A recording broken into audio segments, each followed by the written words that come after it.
मेरा hair fall पिछले 4-5 सालों से बहुत ज़्यादा हो रहा था। हेयर ट्रांसप्लांट के बारे में काफ़ी टाइम से जानता हूँ, लेकिन एक डर था अंदर सा कि क्या होगा, कैसा होगा। मेरा ट्रांसप्लांट के बाद आज मुझे लगभग 15 महीने हो गए हैं और ट्रांसप्लांट की सर्जरी का रिजल्ट आप देख ही सकते हैं। मैं बहुत सेटिस्फाइड हूँ। जिन लोगों ने मुझे ट्रांसप्लांट से पहले नहीं देखा है, उन लोगों को तो पता ही नहीं चलता है कि मेरा ट्रांसप्लांट हुआ भी है। अगर आप भी हमारे पेशेंट की तरह हेयर लॉस से परेशान हैं, तो आज ही अपने स्कैल्प की पिक्चर्स हमारे साथ शेयर कीजिए। हमारे एक्सपर्ट्स आपको राइट गाइडेंस देंगे। आज की इस वीडियो में हम आपके साथ गौरव की complete hair transplant journey share करने वाले हैं, from initial challenges to hairline design, surgery and final 18 months results. इसमें आप पेशेंट का रियल एक्सपीरियंस भी जानेंगे और ये भी कि उन्होंने अपने हेयर ट्रांसप्लांट के लिए QHT क्लिनिक को ही क्यों चूज किया। तो वीडियो के एंड तक बने रहिए। चलिए पहले डिटेल में जानते हैं गौरव की स्कैल्प कंडीशन के बारे में। जैसा कि स्कैल्प पर विजिबल है, हेयरलाइन एम शेप में रिसीड हो चुकी थी और फ्रंटल एरिया साइड से कंप्लीटली स्पार्स नजर आ रहा था। और स्कैल्प की यह कंडीशन 4 से 5 इयर्स के कंटिन्यूअस हेयर फॉल की वजह से हुई थी, जिसमें पेशेंट का ओवरऑल फेशियल फ्रेम अफेक्ट हो चुका था और उनकी अपीयरेंस एज्ड लग रही थी। फ्रंटल टफ्ट में हेल्थी फॉलिकल्स प्रेजेंट थे और मिड स्कैल्प में शॉर्ट हेयर की वजह से वॉल्यूम कम नजर आ रही थी। लेकिन ट्राइकोस्कोपिक एनालिसिस के अकॉर्डिंग वहां plenty of healthy hair follicles present थे, जो सर्जरी के बाद ओवरऑल डेंसिटी को एनहांस करेंगे, जिस वजह से इन एरियाज में सर्जिकल इंटरवेंशन की नीड नहीं थी। इसके बियॉन्ड क्राउन रीजन में थिनिंग प्रेजेंट थी, जिसमें स्वर्ल पैटर्न इंटैक्ट था, बट उसके अराउंड वॉल्यूम कम हो चुकी थी। गौरव के केस में फ्रंट का प्राइमरी अफेक्टेड एरिया हेयरलाइन और फ्रंटल साइड्स थी और बैक में क्राउन रीजन। इन एरियाज को ट्रीट करने के लिए गौरव के डोनर एरिया में स्ट्रॉन्ग और हेल्थी हेयर फॉलिकल्स प्रेजेंट थे, जो उन्हें हेयर ट्रांसप्लांट के लिए आइडियल कैंडिडेट बनाते हैं। अगर आप भी हेयर ट्रांसप्लांट के लिए एक ट्रस्टेड क्लिनिक ढूंढ रहे हैं, तो हमारे एक्सपर्ट्स से कंसल्ट कीजिए। बाल्डनेस को अच्छे से एनालाइज करने के बाद हमारे एक्सपर्ट्स ने पेशेंट के हेड को शेव किया और नेक्स्ट स्टेप की तरफ प्रोसीड किया, which is hairline design. Hairline को एग्जिस्टिंग हेयर के पीक पॉइंट्स के अकॉर्डिंग प्लान किया गया था, जिसमें पेशेंट की फेशियल सिमेट्री, एज और नेचुरल प्रोपोर्शंस को क्लोजली फॉलो किया गया, ताकि फाइनल रिजल्ट बैलेंस्ड और नेचुरल लगे। राउंडेड हेयरलाइन डिजाइन फाइनलाइज करने के बाद अफेक्टेड फ्रंटल एरिया को प्रिसाइसली आउटलाइन किया गया। इस प्लानिंग स्टेज में क्लियरली विजिबल था लेफ्ट फ्रंटल साइड राइट के कंपैरिजन में ज्यादा अफेक्टेड थी, इसलिए ग्राफ्ट डिस्ट्रीब्यूशन इसी अकॉर्डिंग प्लान किया गया था। फ्रंट एरिया मार्क करने के बाद हमारे एक्सपर्ट्स ने क्राउन रीजन को एनसर्कल किया। यह मार्किंग सर्जरी के time as a road map use होती है, जिससे सर्जन्स को हर अफेक्टेड जोन का एक्यूरेट व्यू मिलता है और इम्प्लांटेशन प्लान्ड, यूनिफॉर्म और नेचुरल फ्लो के अकॉर्डिंग किया जाता है। हेयरलाइन डिजाइन फाइनलाइज होने के बाद सर्जरी स्टार्ट हुई, जिसमें हेयरलाइन जोन में सिंगल और थिन हेयर फॉलिकल्स इम्प्लांट किए गए थे, ताकि सॉफ्ट नेचुरल लुक क्रिएट हो। फ्रंटल एरिया में वॉल्यूम और डेंसिटी ऐड करने के लिए डबल और ट्रिपल हेयर फॉलिकल्स इम्प्लांट किए गए थे, जिससे वहां डिजायर्ड डेंसिटी अचीव होगी और ओवरऑल अपीयरेंस बैलेंस्ड लगेगी। क्राउन रीजन में सेम फॉलिकल्स को डिफरेंट एंगल्स में इम्प्लांट किया गया था, ताकि नेचुरल लुकिंग स्वर्ल पैटर्न में एडिक्वेट वॉल्यूम ऐड हो। इस केस में टोटल 3500 ग्राफ्ट्स इम्प्लांट हुए थे, जिन्हें पेशेंट के सेफ डोनर जोन से एक्सट्रैक्ट किया गया था। अगर आप सर्जरी के बारे में और डिटेल में जानना चाहते हैं, तो कमेंट करें हेयर ट्रांसप्लांट। सर्जरी के बाद हमारी मेडिकल टीम ने पेशेंट का डेली फॉलोअप मेंटेन किया, ताकि हीलिंग प्रोसेस को क्लोजली मॉनिटर किया जा सके। सेकेंड डे पर ट्रांसप्लांटेड एरिया में स्कैब फॉर्मेशन स्टार्ट हो चुकी थी, जो हेयर ट्रांसप्लांट के बाद एक नॉर्मल हीलिंग रिस्पॉन्स होता है। थर्ड डे पर भी स्कैल्प की कंडीशन लार्जली सिमिलर थी, जहां स्कैब्स क्लियरली विजिबल थे। फोर्थ और फिफ्थ डे तक स्कैब्स प्रॉपर्ली क्रस्ट में कन्वर्ट हो चुके थे, जो बताता है कि स्कैल्प हीलिंग फेज में स्मूथली प्रोग्रेस कर रहा है। सिक्स्थ डे पर पेशेंट ने अपना फर्स्ट जेंटल हेड वॉश किया, जिसमें उनके कुछ स्कैब्स रिमूव हो गए थे। एथ डे तक ऑलमोस्ट सारे स्कैब्स निकल चुके थे और ट्रांसप्लांटेड फॉलिकल्स सिक्योरली सेटल हो चुके थे। नाइन्थ डे पर ट्रांसप्लांटेड एरिया कंप्लीटली क्लीन और हेल्थी नजर आ रहा था, बिना किसी रेडनेस या एबनॉर्मल रिएक्शन के। ओवरऑल फॉलोअप में हीलिंग प्रोसेस कॉम्प्लिकेशन फ्री रहा, जो अपकमिंग ग्रोथ फेजेस के लिए एक स्ट्रॉन्ग फाउंडेशन क्रिएट करती है। 1 मंथ कंप्लीट होने पर गौरव ने अपने फर्स्ट फॉलोअप के लिए क्लिनिक विजिट किया था। इस स्टेज पर ट्रांसप्लांटेड एरिया में लगभग 30% शेडिंग विजिबल थी, जो पोस्ट ट्रांसप्लांट साइकिल का पार्ट है और यूजुअली 3 से 4 मंथ्स के अंदर कंक्लूड हो जाती है। इस फॉलोअप विजिट पर पेशेंट ने अपनी फर्स्ट पीआरपी थेरेपी भी ली, जिसका पर्पस ट्रांसप्लांटेड और नेटिव दोनों फॉलिकल्स को स्टिमुलेट करके ब्लड सर्कुलेशन इंप्रूव करना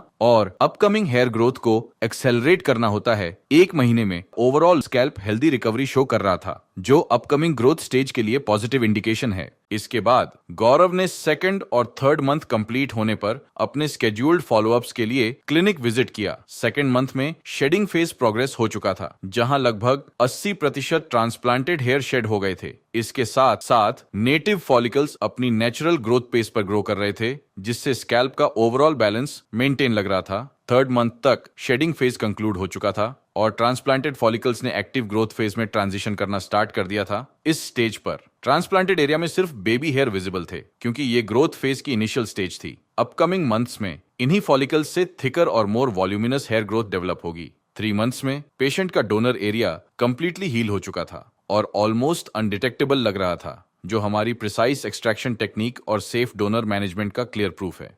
6 महीने कंप्लीट होने तक पेशेंट का ओवरऑल लुक कंप्लीटली ट्रांसफॉर्म हो चुका था। अब वो पहले के कंपैरिजन में काफी ज्यादा कॉन्फिडेंट और एनर्जेटिक नजर आ रहे थे, जो स्कैल्प पर डेवलप हुई वॉल्यूमिनस हेयर ग्रोथ का रिजल्ट था। इस स्टेज पर हेयरलाइन क्लियरली डिफाइंड शेप में विजिबल थी, जो फेशियल फीचर्स को नेचुरली फ्रेम कर रही थी और फेस को बैलेंस्ड अपीयरेंस प्रोवाइड कर रही थी। फ्रंटल एरिया में सीमलेस मर्ज के साथ डेंसिटी और कवरेज डेवलप हो चुकी थी। क्राउन रीजन में भी नेचुरल स्वर्ल पैटर्न के अराउंड वॉल्यूम बिल्ड हो चुका था, जिससे क्राउन एरिया इवनली कवर्ड लग रहा था।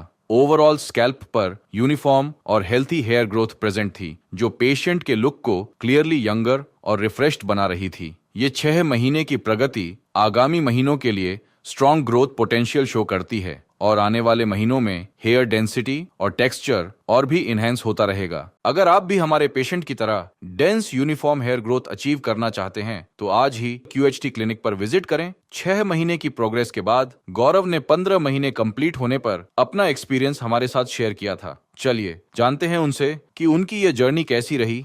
हेलो एवरीवन, मेरा नाम गौरव सिंह कुशवाहा है और मेरा ट्रांसप्लांट आज से 15 महीने पहले हुआ था और आज मैं PRP लेने के लिए QHT क्लिनिक हरिद्वार आया हूँ। मेरा हेयर फॉल पिछले 4-5 सालों से बहुत ज़्यादा हो रहा था। मैंने कई हेयर ऑयल यूज़ किए, मैंने अलग अलग तरह के हेयर ऑयल यूज़ किए। जिस तरह से लोगों ने जो बताया, मैंने काफ़ी चीज़ें इस्तेमाल की, पर मुझे किसी से भी रिजल्ट नहीं मिला। हेयर फॉल मेरा नहीं रुका।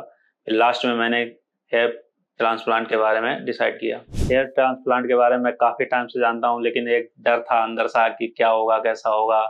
फिर मुझे गूगल पे QHT क्लिनिक के बारे में पता चला। मैंने गूगल पे, यूट्यूब पे काफ़ी जगह इनकी सारी वीडियोस देखी। मुझे काफ़ी अच्छा महसूस हुआ, तो मैंने फाइनली डिसीजन लिया कि ट्रांसप्लांट कराते हैं, QHT क्लिनिक हरिद्वार से कराते हैं। मैं QHT क्लिनिक आया और मेरा डॉक्टर के साथ कंसल्ट हुआ। काफ़ी डाउट्स थे मेरे अंदर और वो सारे डॉक्टर ने एक एक करके डाउट्स मेरे क्लियर किए। फिर मेरा प्रोसेस शुरू हुआ। डॉक्टर से मेरी हेयर लाइन बहुत अच्छे से जैसी मुझे चाहिए थी वैसी डिज़ाइन की।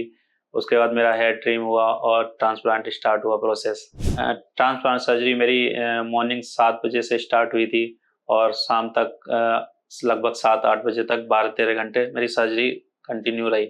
सर्जरी के दौरान मुझे मतलब काफ़ी कंफर्टेबल महसूस कराया गया। बिल्कुल पेन नहीं हुआ, कोई भी प्रॉब्लम नहीं हुई। डॉक्टर बार बार पूछ रहे थे कोई पेन तो नहीं है। तो स्टाफ और डॉक्टर्स बहुत अच्छा बिहेवियर था। बहुत अच्छी सर्जरी रही मेरी। मेरा ट्रांसप्लांट के बाद आज मुझे लगभग 15 महीने हो गए हैं और ट्रांसप्लांट की सर्जरी का रिजल्ट आप देख ही सकते हैं। मैं बहुत सेटिस्फाइड हूँ, बहुत अच्छा रिजल्ट आया है, जैसा मुझे यहाँ से उम्मीद थी। ट्रांसप्लांट के बाद जो मेरी जर्नी थी वो 5 दिन तक मेरा वाटर स्प्रे रहा और 5 दिन के बाद मेरा हेड वॉश कई 7-8-10 दिन तक चला और लगभग 10-15 दिन बाद मेरा शेडिंग फेड स्टार्ट हो गया। और उससे पहले तो इतना अच्छा हेयर रिजल्ट था, देख के बहुत खुश हुआ। जब शेडिंग फेस हुआ तो जितना भी ट्रांसप्लांट हुआ वो गिरना स्टार्ट हो गए तो मुझे फिर से टेंशन हो गई। मैंने डॉक्टर से कंसल्ट किया, उन्होंने मुझे सारे क्लियर किया।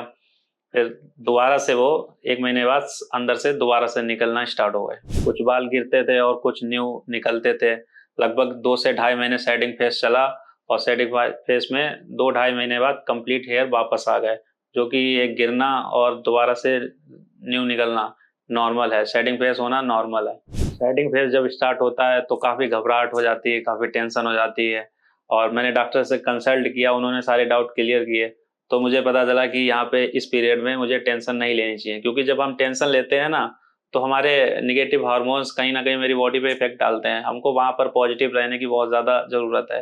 जब हम पॉजिटिव रहते हैं तो हमारे बॉडी पे बहुत अच्छा रिजल्ट आता है। टेंशन नहीं लेते हैं। कभी कभार क्या होता है, हम डिप्रेशन ले लेते हैं, टेंशन ले लेते हैं, वो भी कहीं ना कहीं इफेक्ट डालती है हमारे ट्रांसप्लांट पे। तो हमको वहाँ पर उस पीरियड टेंशन नहीं लेनी है, हैप्पी माइंड रहना है और डॉक्टर के अकॉर्डिंग जैसे जैसे वो बता रहे हैं वैसे वैसे मेडिसिन वगैरह सारी चीज़ें लेते रहना है। 2-3 महीने के बाद आप रिजल्ट देखिए, आपको बहुत शानदार रिजल्ट मिलेगा। अगर बात की जाए पीआरपी की, तो मेडिसिन के साथ साथ पीआरपी बहुत इंपॉर्टेंट है। मैंने अपनी पीआरपी टाइम टू टाइम जैसे डॉक्टर्स ने मुझे बताई थी वैसे मैंने टाइम से पीआरपी सारी कराई। पीआरपी आके मैंने क्लिनिक ही कराई, क्योंकि मैंने क्लिनिक यहाँ क्यूएसटी क्लिनिक कराना ज़्यादा बेहतर समझा, क्योंकि मेरा यहाँ से ट्रांसप्लांट हुआ है। और पीआरपी का टाइम ज़्यादा नहीं लगता, मैक्सिमम आधा घंटा से मैक्सिमम 1 घंटा ही लगता है। इतने में आपको फ्री हो जाएंगे और पीआरपी टाइम से कराते रहना चाहिए। अगर मैं अपना बिफोर एंड आफ्टर रिजल्ट देखूं तो ट्रांसप्लांट के बाद मेरा रिजल्ट इतना अच्छा आया जिससे मुझे एक नया कॉन्फिडेंस मिला। और ओवरऑल देखा जाए तो पूरी बॉडी पर्सनालिटी चेंज हो जाती है, पूरा फेस लुक चेंज हो जाता है। तो कॉन्फिडेंस लेवल आप लाइफ में किसी भी कैटेगरी में हो, आप कुछ भी कर रहे हो, जॉब कर रहे हो, एक्टिंग कर रहे हो, मॉडलिंग कर रहे हो, कुछ भी आप हो, किसी भी लाइन में हो, बाल हैं तो सब कुछ है, बालों से ही आपका ओवरऑल पूरा कॉन्फिडेंस तय होता है। तो मुझे लगता है कि बाल बहुत ज़्यादा इंपॉर्टेंट है, looks is the most part important. मैंने ट्रांसप्लांट के लिए क्यूएसटी क्लिनिक इसलिए चुना क्योंकि मैंने दिल्ली लखनऊ में कई क्लिनिक देखे, मुझे उनके वीडियोस और उनके रिव्यू में मुझे इतना ज़्यादा सेटिस्फेक्शन नहीं मिला। और जो मुझे क्यूएसटी क्लिनिक से मिला वहाँ से मुझे सारी टेंशन दूर हो गई। मैंने इसीलिए यहाँ QST clinic hair transplant decide किया, क्योंकि यहाँ के स्टाफ और डॉक्टर्स सब बहुत अच्छे हैं, बहुत कोऑपरेटिव हैं और जो भी हमारे डाउट होते हैं सारे डाउट क्लियर करते हैं। जिन लोगों ने मुझे ट्रांसप्लांट से पहले नहीं देखा है उन लोगों को तो पता ही नहीं चलता है कि मेरा ट्रांसप्लांट हुआ भी है। और जिन लोगों ने, जैसे मेरे फैमिली हैं, फ्रेंड्स हैं, उन लोगों ने मुझे देखा है पहले कि ट्रांसप्लांट से पहले क्या कंडीशन थी और अब देखते हैं तो पूछते हैं कि ये इतना चेंजेस कैसे है। तो मैं बताता हूँ, ये हैंडसम पर्सनालिटी मुझे क्यूएसटी क्लिनिक से मिली है। मैं by profession as a actor, as a model हूँ, तो मुझे नहीं लगता है कि बार बार हमेशा हेयर पैच वगैरह यूज़ किए जाएं। हेयर ट्रांसप्लांट ही लास्ट ऑप्शन है। तो मैंने इसको लेट ना करते हुए टाइम पीरियड पे करा लिया, क्योंकि डोनर एरिया होना बहुत इंपॉर्टेंट है। ट्रांसप्लांट से पहले मैं जैसे कि लाइक आप फोटो क्लिक कर रहा हूँ या वीडियो शूट कर रहा हूँ, कुछ भी शूट कर रहा हूँ अपने सोशल मीडिया अकाउंट्स के लिए, तो मुझे बहुत ज़्यादा तामझाम करने की ज़रूरत पड़ती है। हेयर पैच लगा रहा हूँ या कैप लगा रहा हूँ, कई सारी चीज़ों से कवर करना पड़ रहा है, छुपाना पड़ रहा है, एक साइड पोज दे रहा हूँ। अब ट्रांसप्लांट होने के बाद मुझे किसी भी चीज़ से कोई झंझट नहीं करनी होती, बस 2 हाथ मारे और कॉन्फिडेंस के साथ खड़े हो गए, फोटो क्लिक करा लिए। Transplant before and after confidence की बात की जाए तो हाँ, कॉन्फिडेंस मुझे बहुत ज़्यादा आया पहले से। पहले मैं इतना नर्वस सा रहता था, थोड़ा लुक्स ये रहता था कि मुझे थोड़ा कॉन्फिडेंस नहीं आ रहा, मुझे मैं अच्छा लग रहा या नहीं लग रहा। पर ट्रांसप्लांट के बाद मैं अंदर से इतना कॉन्फिडेंस आया, अच्छा महसूस करता हूँ, हैंडसम पर्सनालिटी महसूस करता हूँ। तो ट्रांसप्लांट के बाद मुझे बहुत ज़्यादा कॉन्फिडेंस आया और बहुत ज़्यादा अच्छा फील होता है अंदर से। और बाय प्रोफेशनल जैसे मैं एज अ एक्टर या मॉडल हूँ, तो वहाँ पे भी मुझे तो ज़्यादा ही नीड रहती है कॉन्फिडेंस की। तो क्यूएसटी क्लिनिक से मुझे जो कॉन्फिडेंस वापस मिला उसके लिए thank you so much. Transplant के बाद जो सबसे ज़्यादा एंजॉय पीरियड था, सबसे ज़्यादा मतलब अच्छा महसूस हुआ, वो सेटिंग फेस के 2-3 महीने बाद जब सारे कंप्लीट बाल आ गए थे, तो फिर उसके बाद हाँ लगा कि हाँ अभी पैसा वसूल है, मज़ा आ गया। तो ये रही हमारी ट्रांसप्लांट की जर्नी पिछले 15 महीने की। तो जैसी भी थी वैसे मैंने आपको शेयर कर दी। और जिसको भी हेयर फॉल की प्रॉब्लम है, कॉन्फिडेंस की प्रॉब्लम है, वो क्यूएसटी क्लिनिक आए और अपना ट्रांसप्लांट कराए।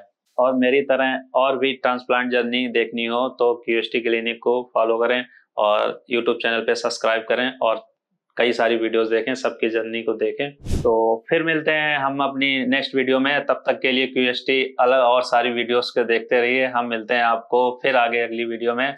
Thank you so much.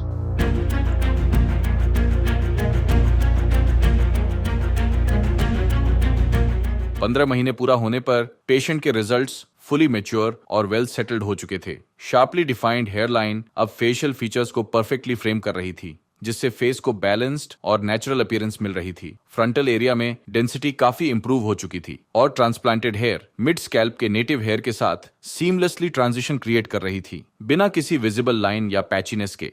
Overall scalp पर healthy thick hair strands uniformly grow कर रहे थे, जो स्कैल्प को नेचुरल कवरेज और डेप्थ प्रोवाइड कर रहे थे। इस रिफाइंड ग्रोथ की वजह से पेशेंट की ओवरऑल अपीयरेंस नोटिसेबली यंगर, कॉन्फिडेंट और रिफ्रेश्ड लग रही थी। इसके बाद गौरव ने 18 मंथ्स कंप्लीट होने पर अपने लॉन्ग टर्म फॉलोअप के लिए क्लिनिक विजिट किया था। इस स्टेज पर हेयर ग्रोथ सिर्फ स्कैल्प पर डेवलप नहीं हुई थी, बल्कि लॉन्ग टर्म स्टेबिलिटी के साथ सक्सेसफुली सस्टेन भी हो चुकी थी। इस ड्यूरेशन में ट्रांसप्लांटेड फॉलिकल्स स्ट्रांगली मैच्योर हो चुके थे और हेयर स्ट्रैंड्स की थिकनेस, टेक्सचर और स्ट्रेंथ में नोटिसेबल इंप्रूवमेंट आ चुका था। स्कैल्प के सारे areas, hair line, frontal region, mid scalp और क्राउन हेल्थी और वॉल्यूमिनस हेयर ग्रोथ से कंप्लीटली कवर्ड थे, बिना किसी पैचीनेस या डेंसिटी ड्रॉप के। अब गौरव अपनी चॉइस के अकॉर्डिंग फ्रीली अपने बालों को स्टाइल कर पा रहे थे, जो उनके रिगेन्ड कॉन्फिडेंस का क्लियर रिफ्लेक्शन था।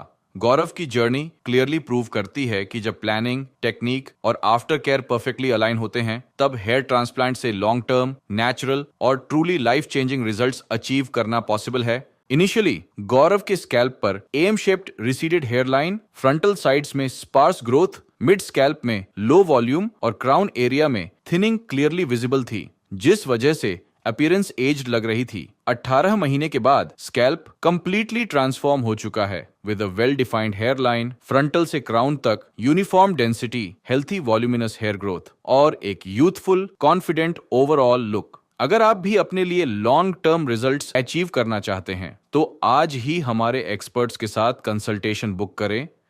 हेलो फ्रेंड्स, अगर आपने अभी तक हमारे चैनल को सब्सक्राइब नहीं किया है तो प्लीज इस वीडियो को लाइक कीजिए, शेयर कीजिए और हमारे चैनल को सब्सक्राइब कीजिए। और ध्यान रहे बेल आइकन दबाना ना भूलें, जिससे हमारे हर वीडियो का अपडेट आपको समय समय पर मिलता रहेगा।